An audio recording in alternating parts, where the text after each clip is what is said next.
নমস্কার বন্ধুগণ, ভালো আছেন তো? দেখুন, আজকে আবার একটি নতুন রেসিপি নিজের আইডিয়া থেকেই নিয়ে এসেছি। হ্যাঁ, তেল কই হয়। আমি বললাম রুই তেল কেন হবে না। রুই তেল একদিন বানিয়েছিলাম, খেতে খুব ভালো লেগেছিল, তাই আজকে আপনাদের সামনেও দেখাচ্ছি। দেখুন, এই যে রুই মাছটা ভিজিয়ে রেখেছি, ওরকম কুচি কুচি কুচি কুচি করে পেঁয়াজ কেটেছি। পেঁয়াজ কেটাতে আদা বাটা, রসুন বাটা, টমেটো কুচি, লঙ্কা বাটা আর ধনে জিরে গুঁড়ো দিয়েছি, দিয়ে একটু ভালো করে মেখে নিয়েছি তেল দিয়ে।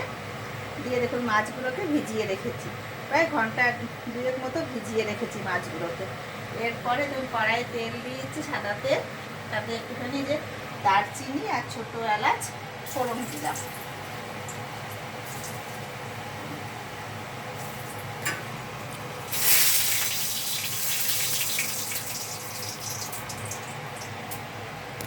রুই মাছ হয়, তেল কই হয়, তো রুই তেল কেন হবে না? এই যে মাছগুলো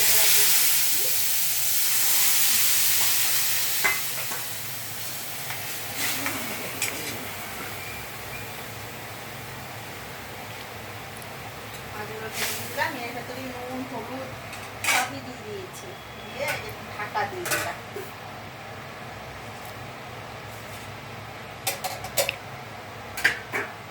আবার নিজের মাথাতে একদিন মনে হলো করে দেখি, খেলাম, তারপর দাদার খুব ভালো লাগলো, বললো ভালো হয়েছে। তাহলে আপনাদেরকে দেখাই, টাটকা মাছ তো, এখানে টাটকা মাছ পাওয়া যায়। তবে এটা অবশ্যই আমি এখানে করিনি, ভাগলপুরেই করেছিলাম। ভাগলপুরে ওটা খুব ভালো মাছ পেতাম, এখানে একদিন টাটকা মাছে বানিয়ে দেখলাম, ভালো লাগে। তো আজকে মনে হলো বানাই, আপনাদেরকেও দেখাই। দেখুন, ভালো লাগবে নিশ্চয়ই। খুব ঠান্ডা, তবে দুদিন ধরে ঠান্ডাটা একটু কম। ভাবছি আজকে একটু খেজুর গুড় আনতে যাব। আমাদের এখানে জানেন, খেজুর গুড় গাছে, মানে গাছ থেকে রস পেরে বানিয়ে বিক্রি করছে। আমি কোনোদিন দেখিনি, প্রথম ওইবার দেখলাম হাঁড়িতে, গাছে মানে গাছে হাঁড়ি লাগানো। আমার এত ভালো লাগলো না। আমাদের ভাগলপুরে আসতো পাটালি, খেজুর গুড়ের পাটালি, সেই ইট টাইপের, ওইগুলো খেতাম। আর এখানে ছোলা, ছোলাটা খেতে খুব ভালো লাগে। ভাবছি আজকে একটু দাদার সঙ্গে যাবো, বিকেলবেলায় নিয়ে আসবো। যদি গাছে হাঁড়ি লাগানো থাকে আপনাদেরকেও দেখাবো, খুব ভালো লাগে দেখতে। ভাদুরকাপুর জায়গাটা মোটামুটি একটু একটু ওসব দিকে ভালো, কিন্তু আমার মন কিছুতেই লাগাতে পারছি না। আমার সেই ভাগলপুরের দিকেই মনটা পড়ে আছে। দেখি আজকে ওখানে যাবো বিকেলবেলা।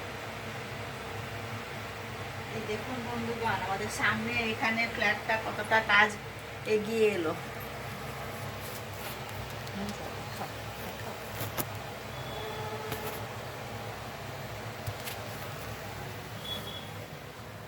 সামনে ফ্ল্যাটটা আর শুরু হয়ে যায়, এরপরে হয়তো আমার আর বাগান আমি করতে পারবো কিনা জানি না। দেখুন আমার গাছ, গাঁদা গাছে গাঁদা ফুটেছে, ছোট্ট গাঁদা গাছে 3-4টে গাঁদা হয়েছে। আজকেও আমার জবা ফুল গাছে আছে, দেখি তো বন্ধুদের সকলে দেখছি।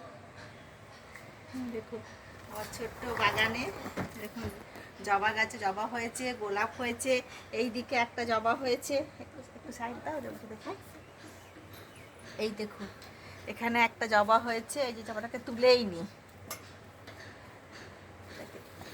এই দেখুন, দেখছেন, এই দেখুন দেখে একটা জবা হয়েছে, এটাকে তুলেই নি, কুড়িও আছে, আবার কাল পরশু হবে। ছোট্ট বাগান, এই দেখুন অনেক কটাই জবা ফুল আছে গাছে। তো আমি তো হাতও পাবো না, দেখি কিভাবে তুলতে পারি। গাছগুলো তুলছুতে হয়ে গেছে।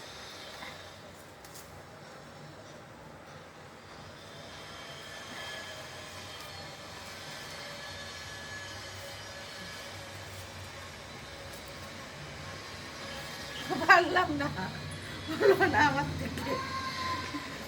থাক ওটা গাছে,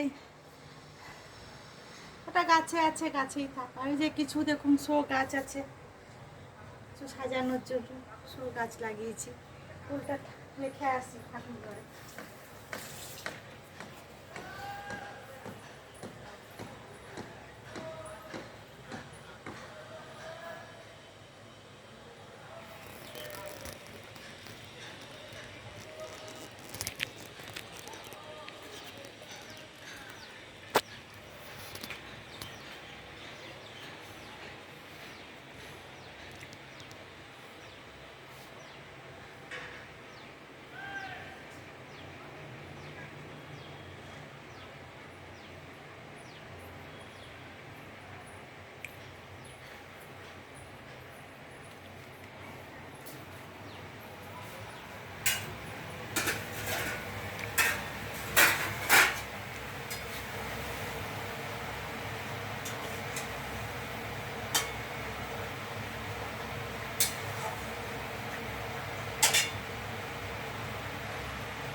আগে জানেন আমার গাছের এতে তুলসী গাছের সামনে বাবুই পাখি বাসা বানিয়েছিল, বেশ সুন্দর সুন্দর বড় করে বাসা বানিয়েছিল, বেশ ভালো লাগছিল বাসাটা দেখতে। কিন্তু ওরা কিভাবে ভয় পেয়ে গেল কি হলো, আর এলো না, ডিম দিল না।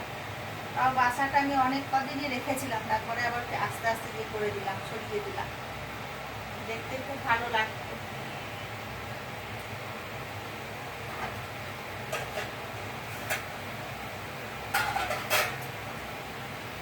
এই তো হয়ে গেছে, বুঝছেন? একদম তেল কইয়ের মতনই হয়েছে, যেমন তেল কই হয় ঠিক সেই রকমই হয়েছে, খেতেও ওই রকমই লাগবে। এই দেখুন,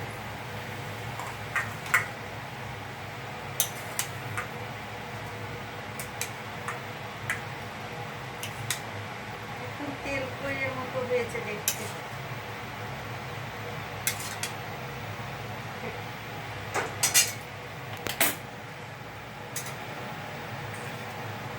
দেখুন বন্ধুগণ, একদম পুরো তেল কইয়ের মতো দেখতে হয়েছে, আর এটা খেতে স্বাদটাও তেল কইয়ের মতনই হয়।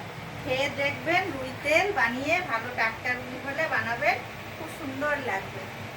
রাখি বন্ধুগণ, এখানে শেষ করি তাহলে। নমস্কার, ভালো থাকবেন। আমাকে একটু বেশি বেশি করে প্লিজ লাইক করবে, খুব ভালো লাগবে। ঠিক আছে, ছাড়লাম।